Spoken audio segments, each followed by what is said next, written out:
कुछ अनुभाग पूर्व हमने आप सबों को एक विषय बताया था कि सर्प की हत्या से संतान के ऊपर बहुत नकारात्मक प्रभाव पड़ता है और संतान के होने में या तो समस्या होती है या तो संतान होकर मर जाती है या फिर संतान के जीवन में बहुत अधिक समस्याएं आती हैं। तो इस विषय में हमारे कुछ शुभचिंतकों ने कमेंट में भी अपने अपने अनुभव साझा किए कि उनके परिवार में किस प्रकार से सर्प हत्यारों के जीवन में संतान संबंधी बाधाएं आई थीं। और ज्योतिष से जुड़े हुए विद्वानों ने भी बताया कि बृहत्पाराशर होरा शास्त्र में उन्होंने हमारा ध्यान आकृष्ट करवाया, जहाँ सर्प शापाच सुतक्षय इस प्रकार से प्रारब्ध के अनुसार जहाँ पर अलग अलग प्रकार के शाप प्राप्त होते हैं जीव को, वहीं पर सर्प के शाप से होने वाली संतान बाधा का सुतक्षय का वर्णन प्राप्त होता है। कल हमने आपको ब्लैक ऑर्डर इत्यादि के बारे में बताया था, black order of pan Europa इत्यादि के बारे में बताया था। ये सब संगठन इस समय संक्रमण काल में पनप रहे हैं। महाभारत का एक बड़ा प्रसिद्ध वाक्य है, राजा कृतयुग स्रष्टा त्रेताया द्वापरस्य च युगस्य च चतुर्थस्य राजा भवति कारणम। इसका अर्थ है कि राजा ही सत्ययुग का, त्रेता युग का, द्वापर युग का और कलयुग का कारक है। अब ये चारों युग ऐसे तो समय के निश्चित परिमाण में आबद्ध हैं, किंतु यहाँ राजा को काल का कारण क्यों बताया गया, युग का कारण क्यों बताया गया? राजा कालस्य कारणम ऐसा भी कहते हैं, इसीलिए बताया गया क्योंकि राजा अपनी शासन व्यवस्था में धर्म और अधर्म दोनों को प्रोत्साहित कर सकता है। यदि हिरण्यकशिपु जैसा, वेन जैसा शासक हो जावे तो सत्य युग में भी कलयुग के समान उपद्रव कर दे, और अगर विक्रमादित्य इत्यादि के समान शासक हो जावे तो कलयुग में भी सत्ययुग के समान धर्म का विस्तार कर दे। यहाँ तक कि भगवान शंकराचार्य जी के समय राजा सुधर्मा चौहान ने यही कहा था कि इनके अवतरण से, इनके दिग्विजय के परिणाम स्वरूप हमारे राज्य में धर्म की स्थिति वैसी ही हो गई है जैसी सत्ययुग के समय स्वाभाविक रूप से प्रजा में धर्म की व्याप्ति हो गई थी। तो अभी जो संक्रमण काल है, इस समय इतना उपद्रव नहीं होना चाहिए, क्योंकि एक तो कलयुग का जो संध्यामान है वही 36,000 वर्षों का है। मतलब पहले 36,000 वर्ष बीतेंगे तब कलयुग पूरी तरीके से प्रभावी होगा, जिसमें प्रारंभिक 10,000 वर्षों तक तो भगवान जगन्नाथ स्वयं विद्यमान रहेंगे पृथ्वी पर। उसमें अभी 5,125 साल ही बीतते हैं। ये भविष्य मालिका इत्यादि के चक्कर में मत रहना कि 25 में आ रहा है, 26 में आ रहा है, 27 में आ रहा है सतयुग। बार बार कह चुका हूँ, एक ही बात को 50 बार मैं नहीं कहूँगा। सुनना है सुनो, नहीं सुनना है मत सुनो। तुम्हारे कारण हम एक एक व्यक्ति को एक एक बात निजी गाइड बनकर, मेंटर बनकर नहीं समझा सकते हैं। तो फिर भी इतना अधिक उपद्रव एक दो पीढ़ी जाते जाते देखने को मिल रहा है, इतना अधिक पतन, इतना अधिक जो प्रदूषण है सांस्कृतिक रूप से या चारित्रिक रूप से, इसके पीछे यही कारण है कि कोई ऐसी वैश्विक सत्ता को नियंत्रित कर रहा है जो राजा कालस्य कारणम के अनुसार इस संसार को अपने विकृति के आधार पर, अपने मनोमालिन्य और अपने तामसीपने के आधार पर संचालित करके उसको यथाशीघ्र भ्रष्ट करना चाहता है। और ब्लैक ऑर्डर, पैन यूरोपा इत्यादि अलग अलग छोटी छोटी संस्थाएं, फ्रीमेसन्स हैं, स्कल एंड बोन्स है, इल्यूमिनाती है, या जो अलग अलग डिविजन्स काम कर रहे हैं जिनके विषय में हमने बताए, ऑर्डर ऑफ 9 एंजल्स है, कॉम्बैट 18 है, इस प्रकार के अलग अलग छोटे बड़े गुप्त या प्रकट संस्थाएं इस प्रकार की गतिविधियों में लगी हुई हैं। इसमें कई बार फूट भी पड़ जाती है। जैसे ब्लैक ऑर्डर की एक जो न्यूजीलैंड की शाखा थी, उसमें बहुत से समलैंगिक लोग घुसे थे, जो समलैंगिक लोग आपस में ही अनुशासनहीनता को बढ़ा रहे थे।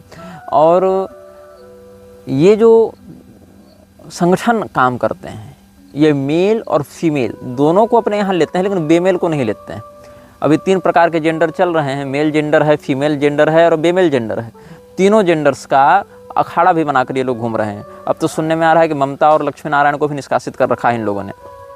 तो ब्लैक ऑर्डर की जो न्यूजीलैंड की शाखा थी, उसमें बहुत सारे होमोसेक्सुअल्स घुस गए थे जो उनके कर्मचारियों के बीच में अनुशासनहीनता को बढ़ा रहे थे। इससे दुष्परिणाम क्या हुआ कि संगठन में फूट पड़ी और वहाँ पर जो निष्कासन किया गया, तो फिर ये संगठन 2 भागों में बटा। एक जो ब्लैक ऑर्डर चलता है वो, और एक दूसरा इन्होंने उसके प्रतियोगिता में बनाया व्हाइट ऑर्डर। तो कई बार ये संगठन आपस में भी टूटते हैं, बनते हैं, बिखरते हैं, लेकिन जो इसके ऊपर सर्वोच्च सत्ता के रूप में बैठा हुआ है उसको इन बातों से प्रभाव नहीं पड़ता। जैसे आप दुर्योधन का उदाहरण ग्रहण करें तो दुर्योधन की सेना में कुछ लोग आंतरिक रूप से पांडवों का भी समर्थन करते थे, कुछ लोग सक्रिय रूप से पांडवों के विरोध में भी थे। कुछ लोगों ने यह भी कह दिया, जैसे कि कर्ण ने कह दिया था कि हम अर्जुन के अतिरिक्त बाकी 4 पांडवों को नहीं मारेंगे जान से। भीष्म पितामह ने कहा मैं किसी पांडव को घातक प्रहार से नहीं पीड़ित करूंगा। और जैसे जो लोग युधिष्ठिर जैसे लोग थे वो तो उसका साथ छोड़कर आ ही गए थे पांडवों के पक्ष में। तो कई बार ऐसा होता है कि जो शत्रु के पक्ष में दिखता है वह व्यक्ति भी स्वयं कई बार शत्रु के अभियान में उतने प्रगल्भता से सहयोग नहीं करता है। तो इसमें युग धर्म के कारण, दैवी हस्तक्षेप के कारण, चूंकि ये सब तामसी पैशाचिक शक्तियाँ आपको प्रभावित कर रही हैं, तो आपकी भी तो दिव्य शक्तियाँ हैं, आपके भी तो जो संप्रदायोक्त शास्त्रोक्त देवता हैं उनकी शक्तियाँ भी तो संघर्ष कर रही हैं उस आयाम में। तो उस स्थिति में क्या होता है कि उनके अनुयायियों के मध्य भेद उत्पन्न करके, व्यामोहित करके, सम्मोहाय सुरद्विषाम, इस प्रकार से उनको मोहित करते हुए देवद्रोहियों के संगठन में फूट डालने का काम दैवी शक्तियाँ करती हैं। अगर हमारे आश्रमों में, हमारे धर्म क्षेत्रों में, तीर्थों में अगर पैशाचिक शक्तियों वाले मृक्षराज के समर्थक घुसपैठ करते हैं तो उनके यहाँ भी तो हमारे तत्व घुसपैठ करते हैं, उनके यहाँ भी तो फूट डालते हैं, उनके यहाँ भी तो अभियान को खंडित करने का कार्य करते हैं। लेकिन चूँकि युग धर्म का बल उन लोगों को प्राप्त है, इसीलिए कई मामलों में वो हावी दिखते हैं। कई मामलों में हम सभी लोगों के हृदय में अपनी विकृति को स्थापित करके, विकृत करके लोगों की मानसिकता को देव विरुद्ध कर देते हैं, शास्त्र विरुद्ध कर देते हैं। अभी धीरेन्द्र कह रहा था कि कुंभ में जो लोग मरे उनको मोक्ष मिलेगा। ठीक है भाई, तो फिर वापस भेज ही क्यों रहे हो बाकियों को? सबको मोक्ष दिलवा दो, तुम स्वयं भी मोक्ष को प्राप्त कर जाओ। फिर कहता है कि जो कुंभ में नहीं नहाएगा वो देशद्रोही होगा। देशभक्ति की कहाँ ये परिभाषा लिखी हुई कि हम कुंभ में नहाए तभी हम देशभक्त कहलाएंगे? और देशभक्ति का क्या संबंध है इस बात से? और ये तो नरेंद्र मोदी भी नहीं आ रहा है कुंभ में नहाने, जो कि स्वयं को देश का प्रधानमंत्री बताता है, तो उसको क्यों देशद्रोही नहीं कह रहे हो तुम?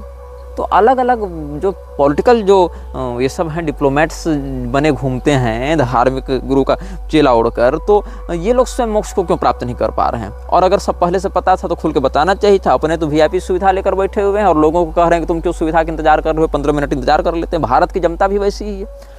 भारत की जनता अनुशासनहीनता भी करती है और कई बार तो भीड़ में भगदड़ होती है। मैं तो 1-2 बार भगदड़ में फंसा भी हूँ। बहुत सारे मामलों में कोई 1-2 व्यक्ति अव्यवस्थित होगा या बीमार पड़ेगा या हुड़दंगई करेगा और उसी का अनुसरण करते करते इतने लोग प्रभावित हो जाते हैं जिसको नियंत्रित करना किसी पुलिस प्रशासन के वश का विषय नहीं है। पुलिस प्रशासन कोई वज्र का कवच पहनकर नहीं बैठे हुए हैं कि वो एकदम शक्तिमान और सुपरमैन जैसे हाथ हिला दें तो सब एक जगह नियंत्रित हो जाएंगे। ऐसा नहीं होता है। वो भी हमारे आपके जैसे हड्डी चमड़ी वाले, सीमित क्षमता और मानसिकता वाले मनुष्य हैं। और सबसे बड़ी समस्या ये होती है कि अपने से स्वतंत्र निर्णय लेकर अगर वहाँ वो कोई काम करेंगे तो उनके अधिकारी उनको फिर सस्पेंड करेंगे कि तुमको ऑर्डर मिला था क्या ऐसा करने का। इसीलिए कई बार इच्छा होने के बाद भी वो तात्कालिक निर्णय नहीं ले पाते, क्योंकि कई बार भारत तो वो देश रहा है जहाँ पर आतंकवादियों को गोली मारने पर भी सैनिकों का कोर्ट मार्शल कर दिया जाता है और इस बात को ग्लोरीफाई करते हुए नेता भाषण देते हैं। तो वैसी स्थिति में कैसे प्रशासन वाला भी कोई व्यक्ति वहाँ अगर चाहे नियंत्रित करना तो सोचेगा हम यहाँ कुछ करेंगे तो हम अपने अधिकारियों के द्वारा दंडित किए जाएंगे या सस्पेंड किए जाएंगे। तो हर व्यवस्था यहाँ पर एक दूसरे को कंट्रोल करके अपना प्रभुत्व दिखाने में लगी हुई है। ऊपर से जितने हाथ में फ़ोन कैमरा रीलबाजी आ गई है, वो सारे लोग जिस काम को 10 मिनट में करना चाहिए फ़ोन कैमरा रीलबाजी के चक्कर में वही काम आधे घंटे में हो रहा है। दिखाना है कि हम भी आए, एक इतिहास रच देना है सबको अपने जीवन में। तो इसीलिए मैं इन विषयों पर कुछ नहीं बोलता हूँ। कुछ जनता की अनुशासनहीनता होती है, कुछ शासन प्रशासन का प्रमाद होता है, कुछ प्रारब्ध का भी भोगना होता है और कुछ इसमें सबसे बड़ी बात होती है असामाजिक तत्वों की हुड़दंगई। फिर इसमें एक स्थान आता है पाखंडियों का वीआईपी बनकर पहुँचना। तो बहुत कुछ ऐसा है जिस समस्त बातों को आप जोड़ कर देखेंगे तो कुछ मात्रा में सबका जो है कनेक्शन किसी एक बड़ी घटना को बनाने में उत्तरदायी हो जाता है। वैसे हर विषय पर हम नहीं वक्तव्य दे सकते हैं, क्योंकि पहले से पर्याप्त लोग इन विषयों पर वक्तव्य दे चुके हैं। और जाहिर सी बात है, बहुत स्पष्ट बात है कि अगर 1 करोड़ 2 करोड़ 5 करोड़ लोग कहीं एक जगह खड़े होंगे तो कोई ना कोई ऐसी स्थिति बनेगी, क्योंकि सबकी विचारधारा अलग है, सबकी भावना अलग है, सहन शक्ति अलग है, मानसिकता अलग है। कोई क्रोधी है, कोई सौम्य है, कोई गरीब है, कोई अमीर है, कोई बीमार है, कोई स्वस्थ है, कोई आतुर है, कोई धैर्यवान है। तो अलग अलग व्यक्तित्व से जुड़े जब हजारों लाखों करोड़ों लोग एक जगह रहेंगे तो उनमें से 10, 20, 50, 100, 1000, 2000 लोगों के साथ भी ऐसा होना मानवता का इतिहास रहा है। दुखद है, नहीं होना चाहिए, बिल्कुल सत्य है। लेकिन एक दूसरा सत्य यह भी है कि उतनी बड़ी भीड़ में वो प्रबंध होता है। छोड़िए आप 1 करोड़ लोग अपने घर में ही रहें, कहीं ना जाए, लेकिन उन 1 करोड़ लोगों में भी हार्ट अटैक से, दम घुटने से, बीमारी से भी लोग तो मरते हैं। तो लाखों लोग प्रतिदिन मर रहे हैं, लाखों लोग प्रतिदिन जन्म ले रहे हैं। लेकिन हम कितना भी शोक संवेदना का व्यवहार कर लें, कितनी भी रोने की वृत्ति कर लें, कितनी भी सहानुभूति व्यक्त करें, लेकिन सत्य यह है कि वहाँ पर मृत्यु होती है। और आप किसी भी धर्म के कार्यक्रम में चले जाएं, धार्मिक कार्यक्रम में चले जाएं, किसी भी धर्म मतलब किसी भी धर्म में नहीं, धर्म के किसी भी कार्यक्रम में चले जाएं या पारिवारिक किसी कार्यक्रम में चले जाएं या किसी सोशल गैदरिंग में चले जाएं, जहाँ पर इतने व्यापक मात्रा में भीड़ रहेगी, जो हर भीड़ आतुर है, खड़ा होकर देखना नहीं है किसी को ना, हर व्यक्ति को उस जगह पर जाना है, डुबकी लगाना है, वहाँ से निकलना है। तो ऐसे जहाँ पर मोबिलाइजेशन होगा करोड़ों लोगों का, वहाँ पर ऐसी स्थिति बनती है। ये एक वास्तविकता है, नहीं बननी चाहिए, लोगों को रोकना चाहिए, स्वयं से भी और प्रबंधकों के माध्यम से भी, लेकिन कई बार नहीं रोक पाती स्थिति, ये वास्तविकता है। हाँ, इसमें ये अवश्य है कि जिम्मेदार लोगों को जिम्मेदारी लेनी चाहिए और जो लोग पीड़ित हैं, घायल हैं, की अपने सामर्थ्य की सर्वोच्च सीमा तक सत्य निष्ठा के साथ सेवा और सुरक्षा करनी चाहिए। ये बात बिल्कुल सत्य है। हम नहीं नियंत्रित कर सकते, लेकिन हम जो कर सकते हैं वो हम करेंगे तत्परता से। वहाँ पर बातों को छिपाना, झूठ बोलना, समाज को गुमराह करना, सरकार स्वयं कहती है कि अफवाह मत उड़ाओ, लेकिन अफवाह उड़ाने में सबसे अधिक सरकार ही होती है। सत्य को छिपाना भी एक प्रकार की अफवाह उड़ाना ही है। अगर कोई कहीं मर रहा है और वहाँ ये कहना कि कोई नहीं मरा है, ये भी अफवाह उड़ाना है। और कोई नहीं मरा है, वहाँ ये कहना कि मर गया है, ये भी अफवाह उड़ाना है। सत्य के विरुद्ध कोई भी कथन अफवाह उड़ाना ही होता है। इसीलिए हम अलग से इन विषयों पर कोई ठोस वक्तव्य देने के पक्षधर नहीं हैं, क्योंकि भारत की न्यायपालिका तो वो न्यायपालिका हो गई है जो एक्स्ट्रा मैरिटल अफेयर से भी पैदा हुए बच्चे का DNA टेस्ट करने का निषेध करने लगी है। मतलब खुलेआम व्यभिचार को बढ़ावा देना। लड़कियां शादी से पहले गर्भपात करा रही हैं, इसमें पुलिस जांच नहीं कर सकती, इसमें डॉक्टर जांच नहीं कर सकता। अगर नाबालिग अवस्था में दो जोड़े पकड़े, एक जोड़ा पकड़ा गया तो उसमें केवल लड़के को जेल होगी, लड़की को नहीं होगी। पॉस्को इत्यादि केवल लड़के पर लगेंगे। उसके बाद जो बच्चा भी अगर हो गया तो पति भरण पोषण करेगा। जो उसका जनक है, जो व्यभिचार से उस बच्चे को पैदा किया है, उसकी सिद्धि तो तब होगी ना जब DNA टेस्ट होगा। तो ऐसी स्थिति में ये जो व्यवस्था है स्वयं ही लोगों को वेश्यावृत्ति की ओर ढकेल रही है और कहीं न कहीं बाल वेश्याओं का भी निर्माण कर रही है। जो टीन प्रोस्टिट्यूशन है, चाइल्ड प्रोस्टिट्यूशन, उसको भी कथित रूप से, मतलब ऐसे मुंह पर तो नहीं कहती है, लेकिन सारा काम वही कर रही है कि वो व्यक्ति उस प्रवृत्ति में फंसे, उस प्रकार की मानसिकता में फंसे। ऐसी सारी सामग्री परोसी जा रही है। बाकी जितने मेल फीमेल बेमेल अखाड़े हैं वो तो अपना काम कर ही रहे हैं। तो कल जैसे हम आपको बता रहे थे पिछले अनुभाग में डैनियल हुसैन के बारे में, जिसने मैथ्यू लॉरेंस की पुस्तक पढ़कर, ये कोटिंग जिसका स्यूडोनेम था, उसकी पुस्तक पढ़कर और उसके द्वारा उत्प्रेरित किए जाकर 2 हत्याएं कर दी थी। और वो ऑर्पिंगटन कॉलेज का छात्र रहा था, मतलब कोई अनपढ़ नहीं था, छात्र था, लेकिन फिर भी उसने लूसीफर और बेलत से 2 एग्रीमेंट किए थे। लूसीफर से एग्रीमेंट किया था, खून से पैक्ट साइन किया था कि मैं तुम्हारे लिए ये सब लड़कियों की बलि दूंगा तो तुम मुझे जैकपॉट लॉटरी जितवाना। और बेलत से ये उसने लिया था पैक्ट बनाकर वचन कि तुम मेरे कॉलेज में पढ़ने वाली किसी अमुक लड़की को मेरे प्यार में फंसाना। तो वशीकरण करने के लिए और पैसे और दौलत औरत के चक्कर में इसने 2 हत्याएँ कर दी और डेमोनिक रिचुअल्स को ग्लोरीफाई किया, उसको जनरलाइज करके इसने किया। तो इसने जितनी भी क्रियाएं की हैं उसकी मानसिकता के पीछे क्या है, उसको उस प्रकार की प्रेरणा कहाँ से मिली, इन्हीं सभी परिवेशों से मिली। ये सब जो माहौल समाज में दिख रहे हैं, जिनको आप कई बार हंसी मजाक में उड़ा देते हैं, काल्पनिक कह देते हैं, लेकिन जिन बातों को काल्पनिक कह के आप हंसी उड़ा देते हैं, वो बातें ही किसी वास्तविक व्यक्ति के वास्तविक जीवन में बलात्कार या हत्या का कारण बन जाती हैं, एक पूरी अव्यवस्था को जन्म देने का कारण बन जाती हैं वही बातें। इसीलिए काल्पनिक और वास्तविकता दोनों के मध्य हास्यास्पद और गंभीर होने की बजाय यह भी देखना है कि उन बातों को समाज कैसे प्रयोग कर रहा है, कैसे देख रहा है, कैसे उसका व्यवहार कर रहा है। अब हम आपको एक बताएंगे जो बहुत सारे लोग कमेंट में भी कर रहे थे, हमारे साथ परामर्श और परिचर्चा कर रहे थे। एक है पुस्तक जो विश्व की सबसे बड़ी मैन्युस्क्रिप्ट के नाम से भी प्रसिद्ध है, कोडेक्स गीगस। तो कोडेक्स गीगस विश्व की सबसे बड़ी मैन्युस्क्रिप्ट, प्रिजर्व्ड मैन्युस्क्रिप्ट के रूप से प्रसिद्ध है। और अभी स्वीडन के स्टॉकहोम में, ये जो नेशनल लाइब्रेरी ऑफ स्वीडन है स्टॉकहोम में, वहाँ पर इसको पब्लिक डिस्प्ले के लिए रखा गया है। और इस पुस्तक में इसको कंप्लीट वर्जन ऑफ बाइबल भी कहा जाता है, द होल बाइबल या कंप्लीट वर्जन ऑफ बाइबल भी कहा जाता है। और इसमें बहुत कुछ एंजल, डीमन, स्पिरिट्स इत्यादि की बातें लिखी गई हैं, जिसमें पूरा का पूरा पेज, मतलब ये दिखाया गया है कि शैतान कैसा दिखता है, शैतान की क्या छवि है, इस प्रकार का वहाँ पर वर्णन किया गया। तो बहुत से लोग इसके विषय में भी लिख रहे थे, हमने सोचा कि सामान्य परिचय दे दें।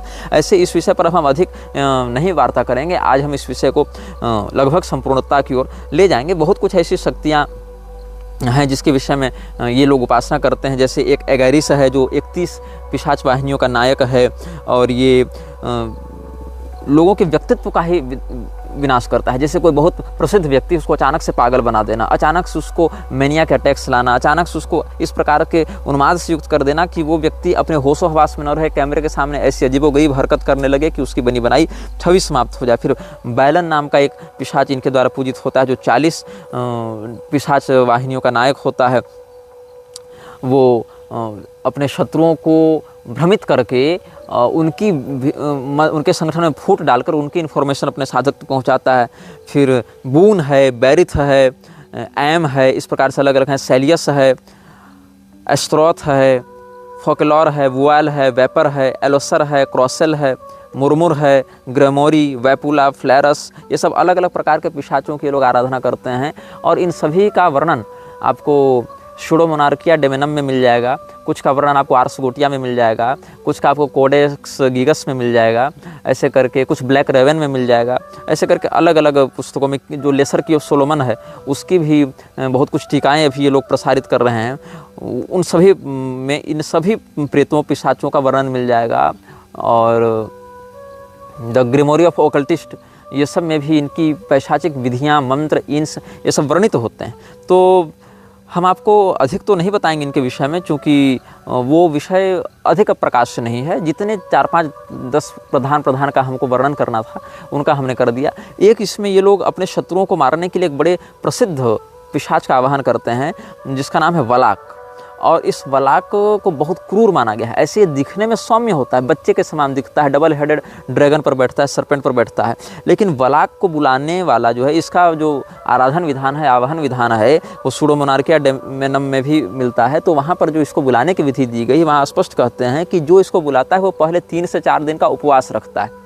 3 से 4 दिन उपवास रखेगा, इनपुट कुछ नहीं, आउटपुट पूरा, इसका पूरा पेट साफ होना चाहिए, चाहे जमाल गोटा खा के करे। 4 दिन भोजन ग्रहण नहीं करेगा, 4 दिन ये केवल मलमूत्र का परित्याग करके अपने शरीर को अधिक से अधिक शुद्ध बनाने का प्रयास करेगा। उसके बाद एक सर्कल बनाकर, जो अंगूठी हमने बताई थी, चांदी की अंगूठी अपनी उंगली में धारण करके इसका आवाहन करने का ये सब विधान बताते हैं। इसके मंत्र और विधान पर हम अधिक नहीं जाएंगे, क्योंकि वैलाक बहुत जल्दी सक्रिय होता है और कम प्रबंध में भी, कम कंसंट्रेशन में भी या कम रिचुअल्स में भी ये पहुंच जाता है अपने उपासक के पास। क्यों? क्योंकि ये उपासक को स्वयं तलाशता है, ताकि उसके ऊपर ये पोसेशन कर सके और उसको अपना गुलाम बना सके।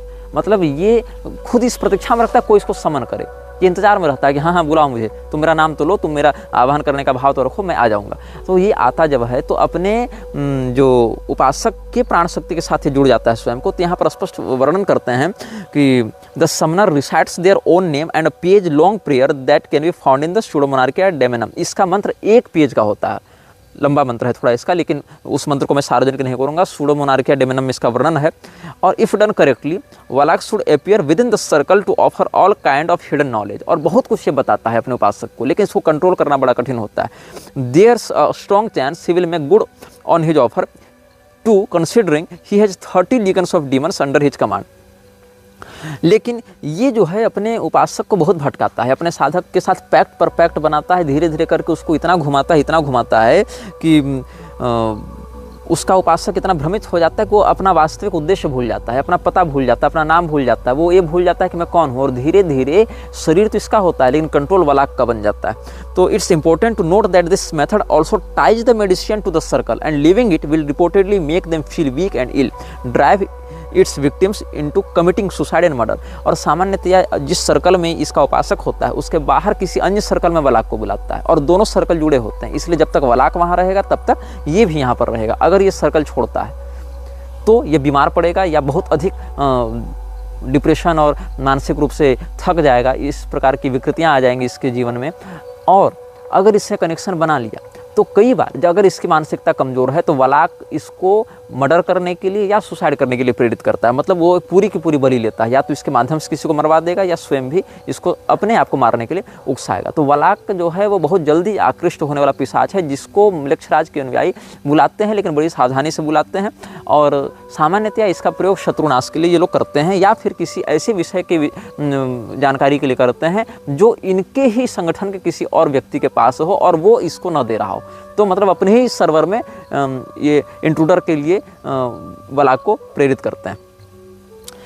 अब इसके बाद एक पिशाच का हम वर्णन आपके समक्ष करेंगे। ये अंतिम पिशाच होगा इस श्रृंखला में। ऐसे तो लगभग हमारे पास 100 से अधिक पिशाचों की पद्धतियाँ और ये सब कुछ वर्णित हैं, प्राप्त हैं, और हमने उनका अध्ययन भी किया है, लेकिन वो सबों के विषय में जानना आपके लिए आवश्यक नहीं है। हमने बस वर्तमान में 19-20 अनुभागों तक आपको बस ये सब इसलिए बता दिया ताकि आप विषय समझें कि मैं किन किन तत्वों के विषय में बात करने जा रहा हूँ। इसके बाद हम आपको बहुत कुछ बताएंगे ऐसे लोगों के बारे में जो अभी जीवित हैं, जो सत्ता को नियंत्रित कर रहे हैं, जो इनसे पहले नियंत्रित कर रहे थे, जिनको आप आदर्श के रूप में देखते हैं, जिन संस्थाओं को बड़ा ह्यूमैनिटेरियन या फिलैंथ्रोपिस्ट के रूप में देखा जाता है, उनके विषय में भी हम चर्चा करेंगे। तो एक पिशाच का नाम है वाइन, और ये पिशाच जो है ये आपके रहस्यों को सुरक्षित रखता है। मतलब ये एक कवर बनाता है, प्रोटेक्टिव लेयर बनाता है, ताकि दूसरा व्यक्ति आपके अंतर्मन में ताक झांक न कर सके या आपके रहस्यों को न जान सके, अथवा जो दूसरे व्यक्ति के रहस्य हैं वो आप तक पहुंचाकर आपकी योजना को और सुदृढ़ बनाने का यह कार्य करता है। तो दूसरे जो साधक हैं, उपासक हैं, वो दुर्भावना के कारण आपको क्षति न पहुंचा सकें, आपके रहस्य न जान सकें, आपकी योजनाएं न जान सकें,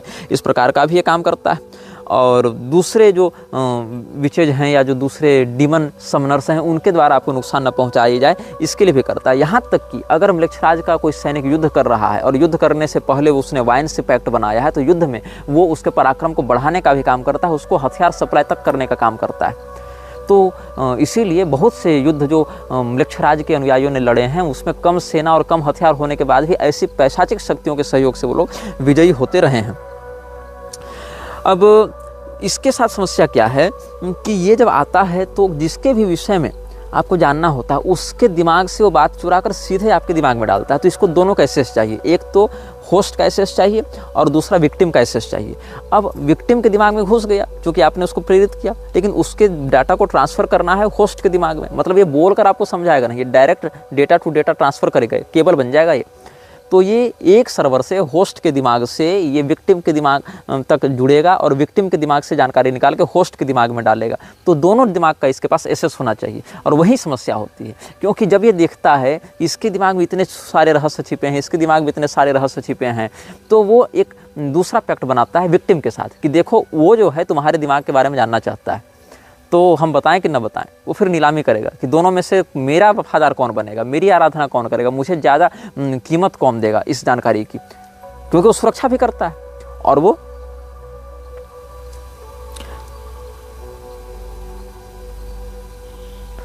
जानकारी भी देता है। तो मेरी जानकारी की वो सुरक्षा करेगा, सामने वाले की जानकारी देगा, तो मेरी जानकारी भी तो उस तक पहुंचा सकता है। तो ये नीलामी करता है, क्योंकि इसको ऑफरिंग्स में दी जाती है चांदी के सिक्के, कई बार सोने के सिक्के भी दिए जाते हैं ऑफरिंग्स में। तो ये चांदी और सोने के सिक्के से अपने शक्ति को नीलाम करता है कि ठीक है मैं तुम्हारी जानकारी सुरक्षित रखूंगा, उसको नहीं बताऊंगा, या देखो वो तुम्हारी जानकारी मुझसे लेना चाहता है, बताओ तुम ज़्यादा कीमत दोगे क्या मुझे। तो उसको चांदी या सोने के सिक्कों का बड़ा मोह होता है। और वो समस्या क्या है, वो चांदी के सिक्के या सोने के सिक्के खुद जनरेट नहीं कर सकता है, वो पैदा नहीं कर सकता है। उसको बाकायदा ऑफरिंग की रिचुअल की विधि से उसको दी जाती है, नहीं तो वो तो कहीं खजाने से निकाल ले, कहीं दुकान से चुरा ले, नहीं, वो जब तक उसके नाम से संकल्प करके रिचुअल करके सेक्रीफाइस करके ब्लड बाथ के साथ उसको न दिया जाए वो उसको नहीं पकड़ पाता। और ये गॉब्लिन्स के समान सोने चांदी का बड़ा शौकीन होता है, तो ये नीलामी करता है अपने ज्ञान की। तो 11 जून से 20 जून के मध्य इसको बुलाया जाता है, और अगर संभव ना हो तो 21 जून तक भी लोग इसको बुलाने का प्रयास करते हैं, क्योंकि लॉन्गेस्ट डे ऑफ अर्थ हो जाता है उस दिन। और 2 नवंबर से 6 नवंबर के बीच में भी इसको बुलाने की विधि होती है। नॉर्थ की ओर मुँह करके, उत्तर दिशा की ओर मुँह करके बुलाया जाता है। और सामान्यतया इसको ये लोग मध्याह्न में बुलाते हैं, पीले रंग के मोमबत्ती को बुलाकर इसको बुलाते हैं आइस्टानाज वाइन खालॉरेस, आइस्टानाज वाइन खालॉरेस, आइस्टानाज वाइन खालॉरेस, इस प्रकार से इसका इन पढ़ते हुए इसको बुलाते हैं।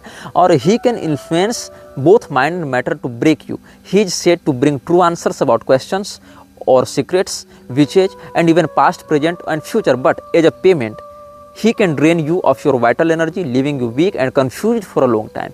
अब अगर आप सोने और चांदी के सिक्के देने में असमर्थ हैं, तब ये दूसरा सौदा करता है। ये कहता है मैं तुम्हारी उम्र से कुछ हिस्से चुराऊंगा, तुम्हारी कुछ उम्र लूंगा, तुम्हारी कुछ प्राण शक्ति लूंगा। और अगर आप ये नहीं देना चाहते हैं तो ये तीसरा पैक्ट बनाता है, मैं तुम्हारी स्मृति चुराऊंगा। मतलब या तो तुम मुझे सोने चांदी के सिक्के दो, या तो तुम अपनी उम्र के कुछ हिस्से मुझे दो, या फिर तुम अपनी कुछ यादाश्त मुझे दो, वो जो तुम्हारे पास नहीं रहेंगे, मेरे सेफ हाउस में आर्काइव्ड में सुरक्षित रहेंगे, जिसको हम बाद में कहीं बेच सकें। मतलब जैसे सरकार क्या करती है, या तो आपको गोल्ड देगी, सरकार अगर गोल्ड नहीं देगी तो आपको नोट देगी, करेंसी में सिग्नेचर करके सीरियल नंबर जारी करेगी। हर नोट में सीरियल नंबर क्यों होता है, वो एक प्रकार का कोड है ना, रसीद संख्या है वो ना, सरकार के द्वारा गारंटी नंबर है वो, और या फिर वो जो है कोलेटरल बॉन्ड्स देगी आपको।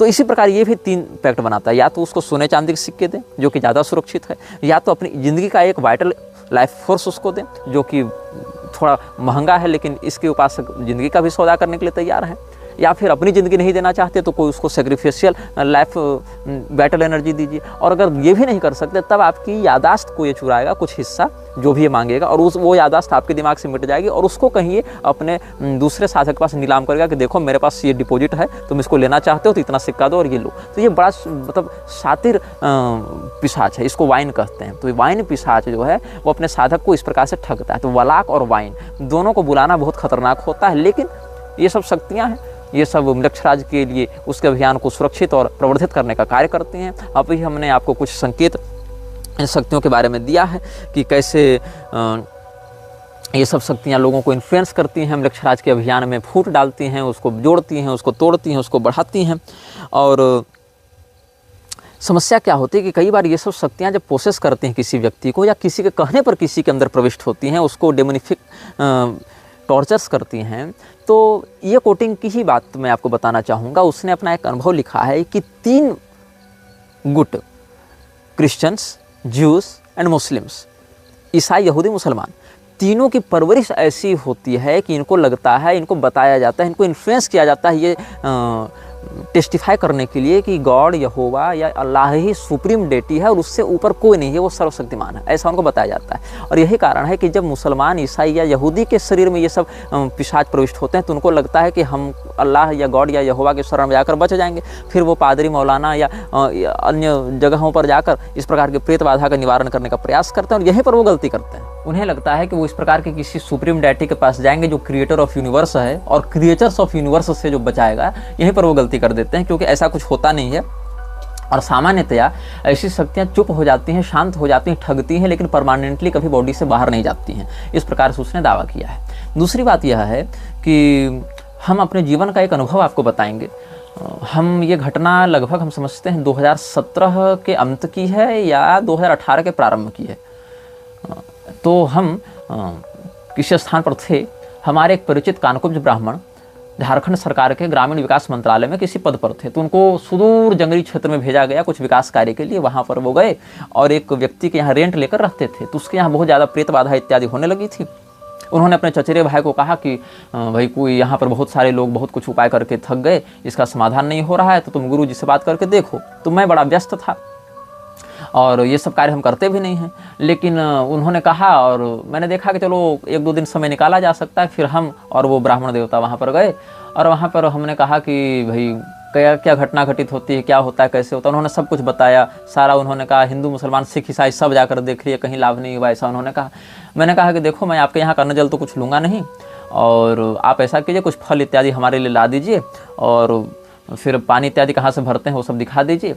तो वो सब हम करेंगे, रात को हम ये प्रयोग करेंगे आपके यहाँ। तो उस प्रयोग में, जिसको भूत विद्रावण प्रयोग कहते हैं, उस प्रयोग के कुछ चित्र हमने प्रयोग के बाद लिए थे और उसी चित्र को हमने फेसबुक पर डाला था। तो बहुत से लोग उस चित्र को प्रकाशित करके, उसमें एक षटकोण यंत्र बना हुआ होगा, दीपक जल रहे होंगे, एक चाकू होगी और नींबू होगी, कांटी होगी, काले धागे होंगे, ये सब का वहाँ सेटअप था। तो वो सारी चीज़ों का फोटो था। तो उसको वायरल करके बहुत से लोग, ये मेरे जो विरोधी हैं वो आरोप लगाते हैं कि तुम भूत की पूजा करते हो, तुम तंत्र मंत्र, अभिचारिक, मारण मोहन इत्यादि कर रहे थे। लेकिन लोगों को पता नहीं वो एक्चुअली किस समय का फोटो है और किस जगह का है। तो क्या हुआ, ऐसे ही हम उसी क्षेत्र में जब जंगल में ऐसे घूम रहे थे, फ़ोटो हमने अपना खिंचवाया था। उसी फ़ोटो के आगे कोई फास्ट फूड का रैपर फेंका हुआ था, कोई फेंका होगा खाकर, तो लोग कहते हैं तुम ही खाकर फेंके थे। तो कहीं से कनेक्शन जोड़कर वो लोग कुछ भी कहते रहते हैं, ये मैं बता रहा था।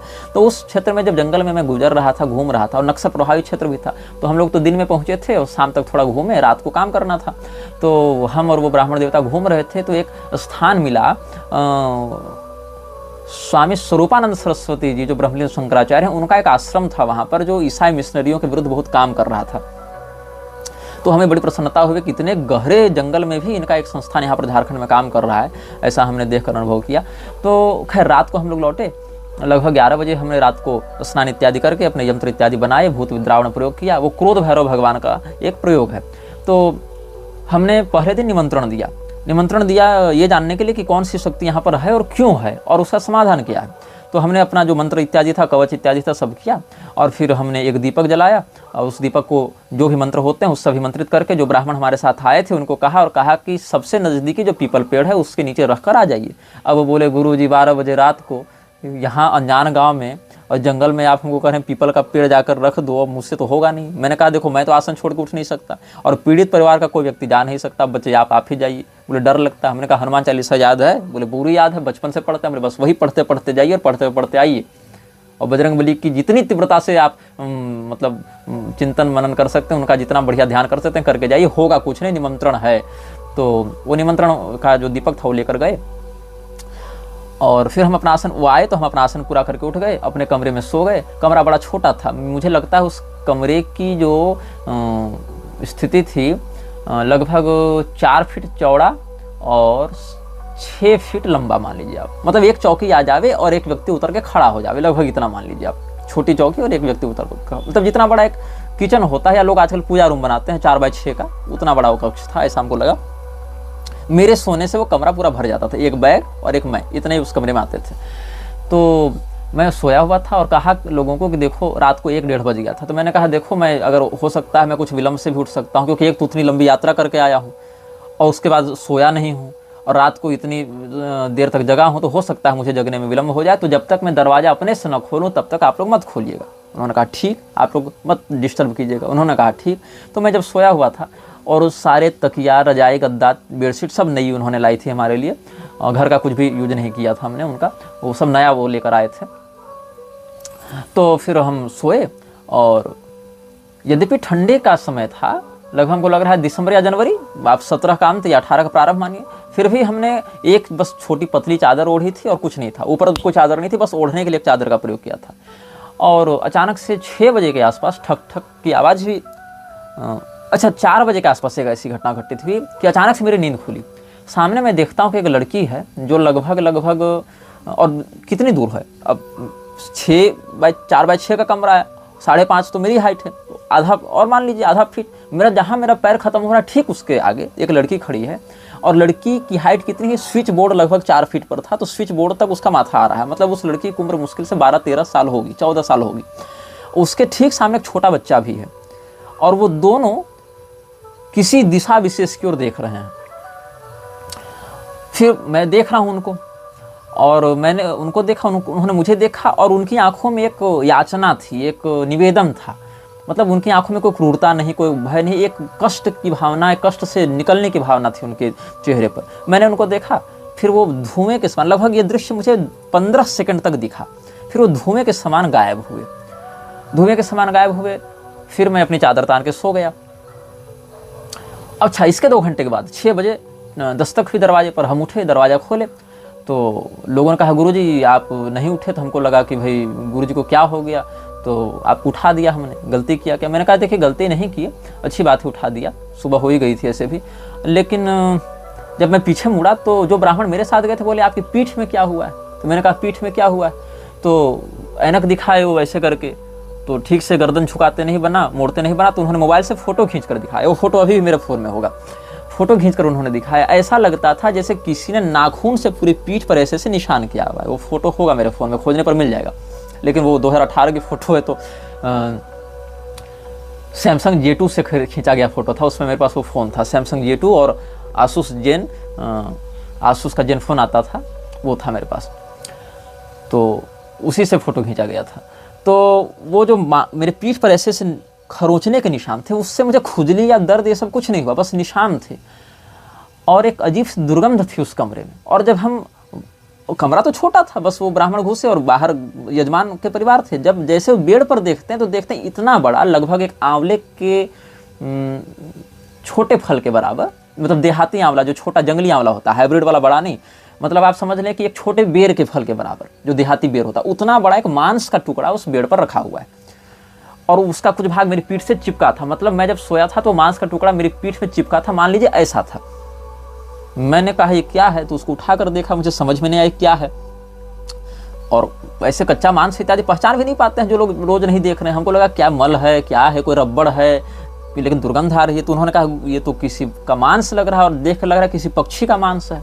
मैंने कहा ये बेड बिल्कुल साफ था, मैंने खुद सारी चादर लगाई है, इन्होंने तो नया खरीद के रख दिया था, मैंने सारा कुछ किया, दरवाजा लगाया, बंद किया, ये बंद कमरे में चिड़िया का मांस क्या कर रहा है मेरी पीठ के पीछे, और ये निशान खरोचने के कैसे हैं। तब मुझे याद आया अचानक से कि नहीं 4 बजे मुझे 15 सेकंड के लिए ऐसा दिखा था, तो मैंने ध्यान नहीं दिया। हो सकता है सपना हो सकता है कुछ जिसको हमने निमंत्रण दिया हो आया हो, तो मैंने ध्यान भी नहीं दिया।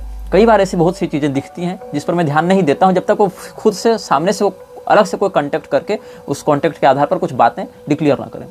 फिर हम अगले दिन रात को प्रयोग करने बैठे, 3 दिनों का प्रयोग था लगभग, तो रात को फिर प्रयोग करने बैठे कि ये शक्ति क्या कहना चाहती, कहाँ से आई है, कोई अभिचारिक है, कोई पितृदोष है, कोई किसी प्रकार की कोई समस्या है। तो वो जो यंत्र था, मैंने यह निवेदन किया कि भाई आप बताइए ये शक्ति किधर से आई है। तो सारे लोग बाहर देख रहे थे। मैंने कहा था बस रिकॉर्डिंग मत करना क्रिया की। तो वो जो नींबू के ऊपर कांटी मैंने स्थापित की थी, वो कांटी घूमी ऐसे सबके सामने और घूमकर उसी दिशा की ओर गिरी जिस दिशा की ओर, जैसे एंटीना एंगल बनाता है ना, जैसे आप कांटा रहता है कंपास में, तो मान लीजिए नींबू कंपास का रोटेटर है और उसके ऊपर जो सुई है, नीडल है, वो कांटी है, वो घूमी और वो अपने आप, बस मैं मंत्र पढ़ रहा था उसको त्राटक से देखते हुए, वो घूमी और सीधे उस दिशा की ओर गिरी मुड़कर अपने आप, जो कि जिधर वो दोनों प्रेत देख रहे थे। तो फिर मैंने नेत्र बंद किए और उधर वो जो मंत्र था जिसका मैं प्रयोग कर रहा था उधर से देखा और कहा कि देखिए मुझे ऐसा दिख रहा है कि जिस दिशा की ओर ये कांटी सिग्नल दे रही है उस दिशा की ओर एक ऐसे व्यक्ति का घर है जो बाएं पैर से लंगड़ा है और लंगड़ाते हुए चल रहा है और एक लड़की का बाल पकड़कर वो खींच रहा है, ऐसा मुझे दिख रहा है।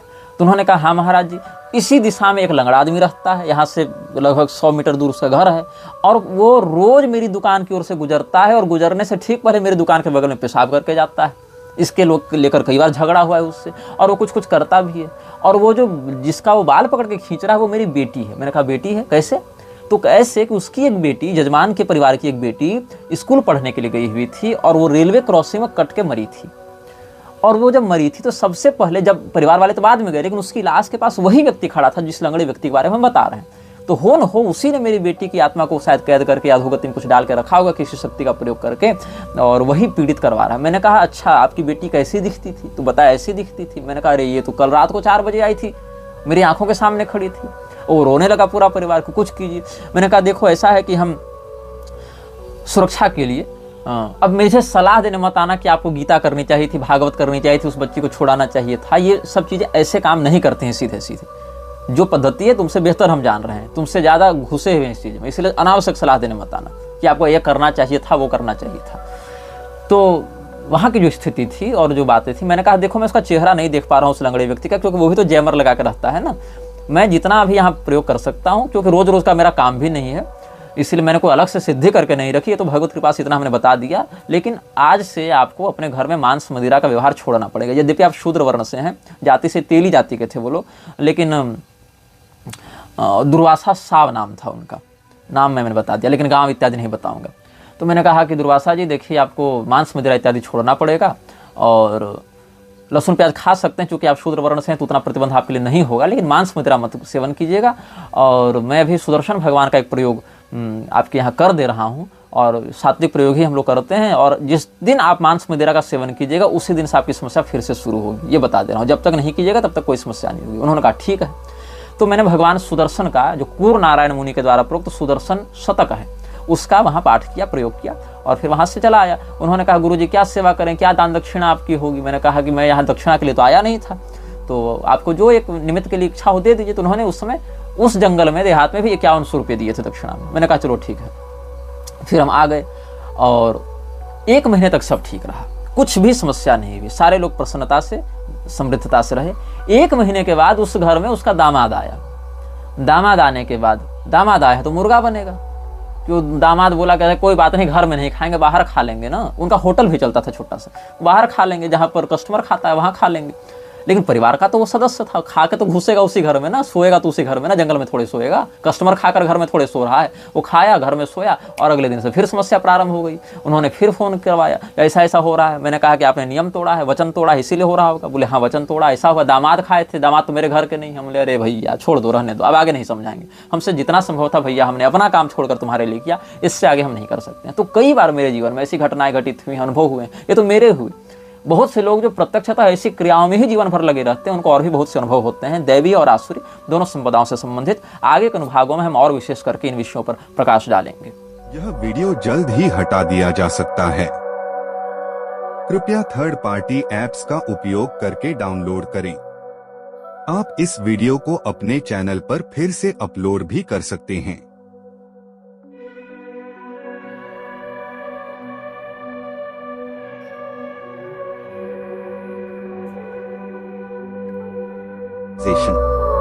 This video may get deleted soon. Please download using third-party apps. You may also re-upload this video on your channels. Thank you.